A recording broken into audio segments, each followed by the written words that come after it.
जय सिया राम। कैसे हैं आप सब? एक बार फिर से स्वागत है आपका अपने चैनल सिया राम में। वैशाख स्नान प्रत्येक मनुष्य को करना चाहिए, उससे श्री हरि की कृपा प्राप्त हो जाती है। भक्तों, गणेश जी को याद करते हुए आज हम सुनेंगे अध्याय 3। शिव नंदन गौरी तनय प्रथम पूज्य गणराज, सकल अमंगल को हरो पूर्ण करो हर काज। बोलो गणेश भगवान की जय। नारद जी ने कहा, हे नृपेंद्र, वैशाख मास में किसी उत्तम ब्राह्मण को अथवा गर्मी में थके हुए मनुष्य को सैया दान करे अथवा सुखदायक स्थान पर सुलाकर हवा करे तो ऐसे मनुष्य को शरीर के रोग नहीं सताते, उसके समस्त पाप शांत हो जाते हैं, वह जन्म मरण के बंधन से मुक्त हो जाता है, उसके कुल में कई पीढ़ी तक कोई पापी नहीं होता।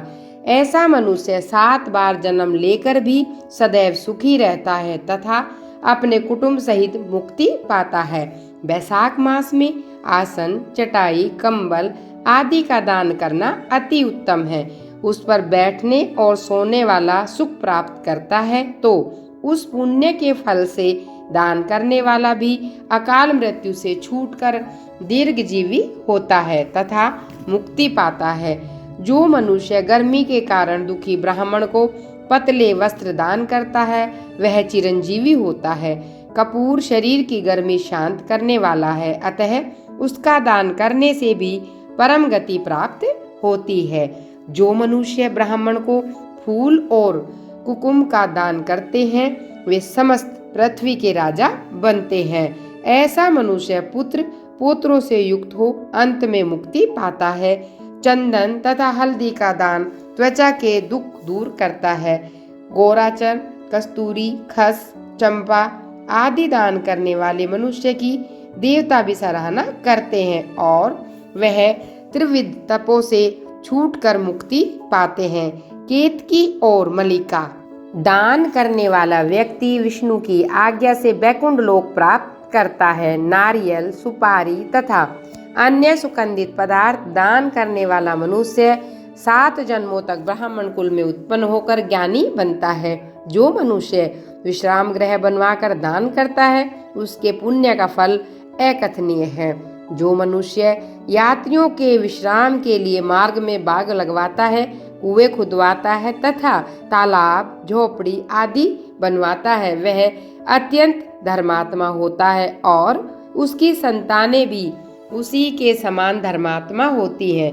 सुपारी, नागवल्ली, कपूर और अगर सहित तांबुल का दान करने से यश, धैर्य और धन की प्राप्ति होती है।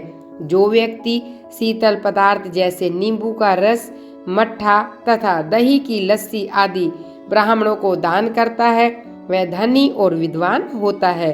चावल का दान करने से लंबी आयु मिलती है। शुद्ध गाय का घी दान करने से अश्वमेघ यज्ञ का फल मिलता है। मेष संक्रांति में ककड़ी और गुड़ का दान करने से पापों का नाश होता है। सूर्य की तपन को शांत करने के लिए ईख का दान करने से अत्यंत पुण्य होता है। सायंकाल की थकावट को दूर करने के लिए पके फलों का दान करने के लिए और इससे हमारे पितरों को अमृत मिलता है, उस मनुष्य को समुच्चय मुक्ति मिल जाती है। जल युक्त कुंभ का दान करने पितरों का गया श्राद्ध करने जैसा फलदायक होता है। बोलो विष्णु भगवान की जय।